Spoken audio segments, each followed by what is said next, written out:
बघा, असं आहे की मागच्या काळात जी घटना घडली त्याचं पूर्ण चौकशी झाली, त्याच्यामध्ये कुठेही झिरवाळांपर्यंत संबंध गेला नाही. आता जी घटना आहे, जे काही व्हिडिओ समोर आले ते गंभीर आहेत, त्यामुळे त्याची सत्यता पडताळणं हे अत्यंत गरजेचं आहे आणि ते जर सत्य असतील तर त्याच्यावर योग्य ती कारवाई होईलच.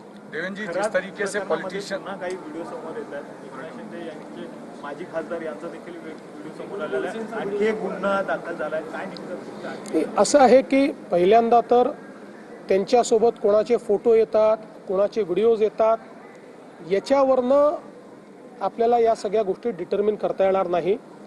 फोटो आणि व्हिडिओज आलेल्यांचा सहभाग आहे का, हे महत्त्वाचं आहे.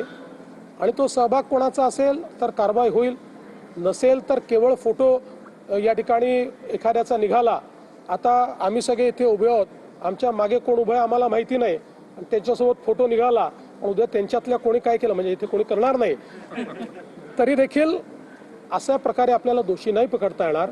पण एक गोष्ट निश्चितपणे मी सांगतो की या प्रकरणामध्ये कोणालाच सोडण्याचं कारण नाही आहे. अतिशय डीप आम्ही जातो, अनेक नवीन गोष्टी लक्षात येत आहेत. अजून काही FIR येत्या काळामध्ये होण्याची शक्यता आहे. काही विक्टिम्स अजून पुढे येत आहेत, काही महिला पुढे येत आहेत. याच्या व्यतिरिक्त काही लोक आर्थिक फसवणूक झाली म्हणून देखील पुढे येत आहेत, त्यांचेही FIR हे लवकरच आपल्याला पाहायला मिळतील. पण या निमित्ताने एक अजून गोष्ट मी सांगतो की या प्रकरणामध्ये ज्या दुर्दैवी महिला विक्टिम आहेत त्यांचे व्हिडिओ हे काही लोकांनी सोशल मीडिया साईटवर अपलोड केले आहेत. ते आम्ही आता त्या ठिकाणी सोशल मीडिया साईटवरनं हटवले आहेत.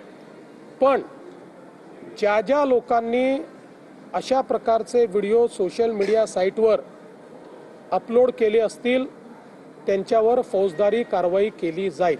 ज्या महिला विक्टीम आहेत त्यांना काही संरक्षण दिले जाणार आहे. अनेक महिला पूर्ण संरक्षण दिलेलं आहे.